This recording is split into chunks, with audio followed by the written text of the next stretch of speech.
जो रिकॉग्निशन है उसके पीछे नहीं जाना चाहिए। सेल्फ बिलीफ है खुद पर कि हाँ कि ये हो सकता है मेरे से जी। तो फिर कंटिन्यू करना चाहिए उस जर्नी में। सबसे पहला श्रेय तो मैं अपने पेरेंट्स को देना चाहूँगी। कहा जाता है कि मंजिल उन्हीं को मिलती है जिनके सपनों में जान होती है। पंखों से कुछ नहीं होता, हौसलों से उड़ान होती है।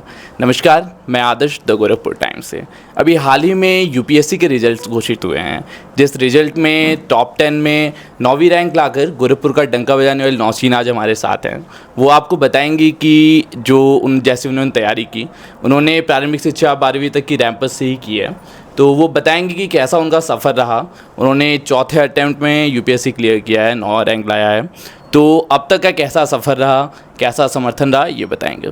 नमस्ते मैम। नमस्ते। सबसे पहले तो आपको बहुत सारी शुभकामनाएं द गोरखपुर टाइम्स और पूरे गोरखपुर और उत्तर प्रदेश की तरफ से। Thank you so much. जी, अभी तक का जो आपका सफ़र रहा, जैसा कि आपके पिताजी ने बताया कि ये आपका चौथा अटैम्प्ट था, जी। तो बहुत सारे बच्चे होते हैं बीच में ही हिम्मत तोड़ देते हैं अपनी, तो उनके लिए क्या कहना चाहेंगी?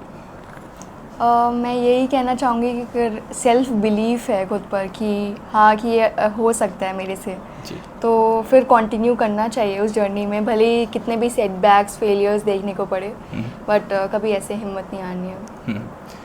प्रारंभिक शिक्षा आपकी रैंपस हुई है, जी। तो विद्यालय का कितना योगदान रहता है?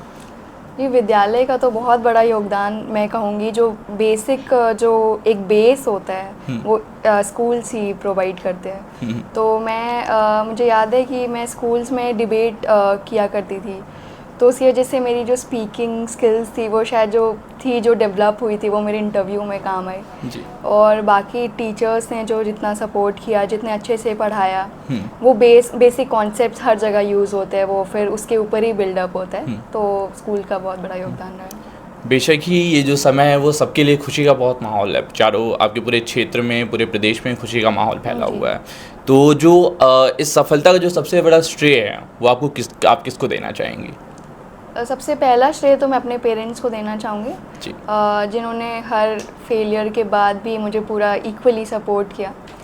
उसके बाद मैं क्योंकि जामिया आरसीए में थी, तो वहाँ के जो मेरे पीयर ग्रुप्स थे, जो मेरे फ्रेंड्स थे, उनके साथ जो मैंने नोट मेकिंग, आंसर राइटिंग की, उनको मैं थैंक्स करना चाहूँगी। और उसके बाद मेरे भाई बहन, जिन्होंने मुझे ये बताया कि कॉम्पिटिटिव एग्ज़ाम में फ़ेल होना और मतलब नॉर्मल है, मतलब इतना कोई बड़ा चैलेंज नहीं है, एक ना एक दिन सक्सेस मिल जाती है। हाँ। अभी पिताजी ने बताया कि परिवार का जो समर्थन है, परिवार का जो सहयोग है वो सबसे ज़्यादा आवश्यक होता है, तो परिवार का सहयोग कैसा था? पूरा सहयोग था, वही हाँ। मैंने बोला, इसीलिए क्रेडिट भी दिया पहले फैमिली को। पिताजी ने बताया कि घर में टीवी भी हम लोग नहीं चलाते थे, मोबाइल फ़ोन्स का यूज़ ना करते थे कि आप डिस्टर्ब ना हो। तो क्या परिवार का, जैसे जो कुछ एस्पिरेंट्स हैं जिनके परिवार उनका सहयोग नहीं करता है, एक बार दो बार के अटैम्प्ट के बाद उनको वापस आने के लिए या फिर उनकी हिम्मत तोड़ देता है, तो उनके लिए क्या कहना चाहेंगी? मैं पेरेंट्स को ही बोलना चाहूँगी कि अपने जो बच्चे हैं उनको एक प्रोटेक्टिव और सपोर्टिव इन्वायरमेंट प्रोवाइड करें। गोरखपुर आप ऐसे क्षेत्र से आती हैं, अब धीरे धीरे विकसित हो रहा है, लेकिन एक तरह से बहुत अभी विकासशील माना जाता है इस क्षेत्र को। तो यहाँ के जो बच्चे हैं जो आपसे सीखकर या फिर आपकी तरह ही बनना चाहते हैं, उनको आप क्या संदेश देना चाहेंगी? मैं यही बोलूँगी कि जिस भी फील्ड में काम कर रहे हो और जिस भी लेवल पे हैं आप अभी, जैसे अगर स्कूल में है तो स्कूल की पढ़ाई अच्छे से करें, कॉलेज में है तो कॉलेज की पढ़ाई एकदम अच्छे से करें, और उसके बाद जब जो भी आपका डायरेक्शन हो उस फील्ड में अच्छे से काम करें। पर मुझे सबसे इम्पॉर्टेंट लगता है कि जो रिकॉग्निशन है उसके पीछे नहीं जाना चाहिए।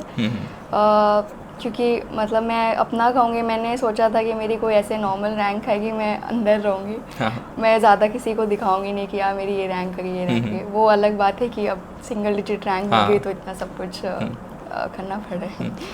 हम लोग जब यहाँ पे आए तो पता हम लोग को पूछना नहीं पड़ा, हम लोगों ने केवल इतना कहा कि जो जिलाधिकारी बनी है, जो नौशीन जी, उनका घर कहाँ है, तो लोगों ने खुद ही घर रास्ता बता दिया कि कहाँ तक आना है। तो रिकॉग्निशन के पीछे आप नहीं थी, लेकिन आज रिकॉग्निशन आपके पीछे, आपके नाम से आपका घर जाना जा रहा है, आपका क्षेत्र जाना जा रहा है। भविष्य में आप जिलाधिकारी बनेंगी, देश की सेवा करेंगी, तो क्या कौन से मुद्दे होंगे, किस क्षेत्र में आप वो करना चाहेंगी? सबसे पहले तो मैं जितनी भी मुझे वैल्यूज़ मिली है इस प्रिपरेशन के टाइम पे और अपने फैमिली से, उनको मैं कैरी करूँगी एडमिनिस्ट्रेटिव सर्विसेज में। और उसके साथ साथ मैं जितने भी वल्नरेबल सेक्शंस हैं हमारी सोसाइटी के, उनके लिए मैं काम करना चाहूँगी अच्छे से। आज जब 25 साल की उम्र में युवा इधर से उधर भटक रहा है, कोई कह रहा है बेरोज़गारी बहुत है, कोई किसी चीज़ में, कोई शराब की लत में है, कोई नशे में डूबा हुआ है, कोई सोशल मीडिया में ही डूबा हुआ है, ठीक, तो उनके लिए आप क्या कहना चाहेंगे कि ये सब क्या है? मैं यही कहना चाहूँगी कि हाँ। अगर कोई भी वही जो गोल चूज़ करना है और फिर उस पर काम करना है, बाकी तो इतने में एक्सट्रीम चीज़ों में क्या बोलूँ, कोई नशे हाँ, में है हाँ। तो इसमें तो मैं इस पर तो कुछ नहीं हाँ, बोल हाँ। सकती। जी, बहुत बहुत धन्यवाद हमारे साथ बात करने के लिए। Thank you.